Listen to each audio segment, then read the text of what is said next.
আপনারা দেখছেন Durand cup 2026-এর standing বা পয়েন্টস টেবিল 27তম ম্যাচ শেষে 9 আগস্টে। তার আগে ইন্ট্রোটা এক নজর দেখে নেবে। তো বন্ধুরা, ইন্ট্রোটা তুলে ধরা হয়েছে আপনাদের কাছে প্রত্যেকটা স্টেডিয়ামের ছবি দিয়ে ইন্ট্রোটা তৈরি করা হয়েছে। তাই ইন্ট্রোটা কেমন হচ্ছে অবশ্যই কমেন্টে জানিয়ে যাবেন এবং ভিডিওটা ভালো লাগলে অবশ্যই একটা লাইক শেয়ার সাবস্ক্রাইব করে বসে দেবেন। তো বন্ধুরা, ইন্ট্রো শেষে নিয়ে হাজির হয়েছি 27তম ম্যাচের ফলাফল, যেখানে মুখোমুখি হয়েছিল এই 27তম ম্যাচে তরুর সঙ্গে ইন্ডিয়ান নেভি, যেখানে তরু 2 গোল করেছে, ইন্ডিয়ান নেভি 1 গোল করে ম্যাচটি পরাজয় লাভ করে।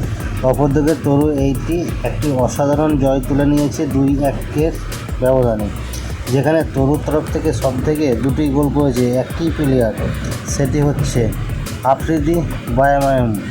এই আফ্রিদি বায়ামায়ম 2টি গোল করে ম্যাচকে জয়লাভ করে। অপরদিকে ইন্ডিয়ান নেভির তরফ থেকে একটি মাত্র গোল করে জাহির গোলাম খান। তাই চলুন এখন দেখে নেওয়া যাক এই ম্যাচ শেষে গ্রুপ এতে পয়েন্টস টেবিলে 1 নম্বর অবস্থান করেছে মোহনবাগান এসজি। 2 ম্যাচ খেলেছে, 2 ম্যাচ জিতে 6 পয়েন্ট পেয়েছে।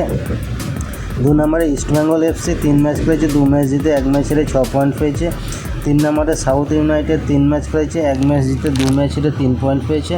4 নম্বরে সিআইএসএফ প্রোটেক্টর 2 ম্যাচ খেলেছে, 2 ম্যাচ হেরে 0 পয়েন্ট পেয়েছে। এরপর গ্রুপ বিতে 1 নম্বর অবস্থান করেছে ইন্ডিয়ান রেড আর্মি রেড।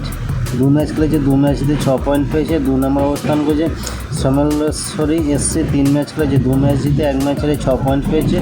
3 নম্বরে মোহাম্মদান এফসি 2 ম্যাচ খেলেছে, 1 ম্যাচ জিতে 1 ম্যাচ হেরে 3 পয়েন্ট পেয়েছে। 4 নম্বরে বারানাস ভাগবত 3 ম্যাচ খেলেছে, 3 ম্যাচ হেরে 0 পয়েন্ট পেয়েছে। গ্রুপ সিতে এসসি দিল্লি 2 ম্যাচ খেলেছে, 2 ম্যাচ জিতে 6 পয়েন্ট পেয়েছে। 2 নম্বরে জামশেদপুর এফসি 2 ম্যাচ খেলেছে, 1 ম্যাচ জিতে 1 ম্যাচ হেরে 3 পয়েন্ট পেয়েছে। 4 নম্বরে ইন্ডিয়ান এয়ারফোর্স 1 ম্যাচ খেলেছে, 1 ম্যাচ জিতে 3 পয়েন্ট পেয়েছে। 4 নম্বর অবস্থান করেছে ডিফেন্ডার এফসি 3 ম্যাচ খেলেছে, 3 ম্যাচে হেরে 0 পয়েন্ট পেয়েছে। এরপর গ্রুপ ডিতে 1 নম্বর অবস্থান করেছে এফসি ডাংরাই 2 ম্যাচ খেলেছে, 2 ম্যাচ জিতে 6 পয়েন্ট পেয়েছে। 2 নম্বরে তারু 3 ম্যাচ খেলেছে, 1 ম্যাচ জিতে 1 ম্যাচ ড্র করে 1 ম্যাচ হেরে 4 পয়েন্ট পেয়েছে। 3 নম্বরে ইন্ডিয়ান নেভি 3 ম্যাচ খেলেছে, 1 ম্যাচ জিতে 2 ম্যাচ হেরে 3 পয়েন্ট পেয়েছে। 4 নম্বরে নারকোয়া এফসি 2 ম্যাচ খেলেছে, 1 ম্যাচ ড্র করে 1 ম্যাচ হেরে 1 পয়েন্ট পেয়েছে।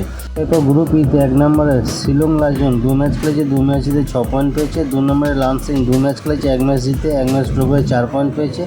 3 নম্বরে নার্গো এসএসসিসি 2 ম্যাচ খেলেছে, 1 ম্যাচ ড্র করে 1 ম্যাচ হেরে 1 পয়েন্ট পেয়েছে। 4 নম্বরে মুম্বাই এফসি 2 ম্যাচ খেলেছে, 2 ম্যাচ হেরে 0 পয়েন্ট পেয়েছে। এরপর গ্রুপ এফে 1 নম্বর অবস্থান করেছে নর্থ ইস্ট ইউনাইটেড 2 ম্যাচ খেলেছে, 2 ম্যাচ জিতে 6 পয়েন্ট পেয়েছে। 2 নম্বরে বোলান্ড এফসি 2 ম্যাচ খেলেছে, 1 ম্যাচ জিতে 1 ম্যাচ হেরে 3 পয়েন্ট পেয়েছে। 4 নম্বরে এফসি1 2 ম্যাচ খেলেছে, 1 ম্যাচ জিতে 1 ম্যাচ হেরে 3 পয়েন্ট পেয়েছে। 4 নম্বরে কাবরি অ্যালং মর্নিং স্টার 2 ম্যাচ খেলেছে, 2 ম্যাচ হেরে 0 পয়েন্ট পেয়েছে। এখন তুলে ধরছি পরবর্তী ম্যাচের সময়সূচি, অর্থাৎ আজ 10ই আগস্টে 2টি ম্যাচ হবে মোহনবাগান এসজির সঙ্গে সিআইএসএফ প্রোটেক্টর। প্রথম ম্যাচটা হবে বৈকাল 4টের সময়, দ্বিতীয় ম্যাচটা হবে এসসি দিল্লির সাথে ইন্ডিয়ান এয়ারফোর্সের মধ্যে সন্ধ্যা 7:30 এবং এই 2 ম্যাচ শেষে আগামীকাল আবার পয়েন্টস টেবিল, ম্যাচের ফলাফল এবং পরবর্তী ম্যাচের সময়সূচি তুলে ধরবো। তো বন্ধুরা, এই ছিল আজকের আপডেট। তাই ভিডিও ভালো লাগলে অবশ্যই একটা লাইক শেয়ার সাবস্ক্রাইব করে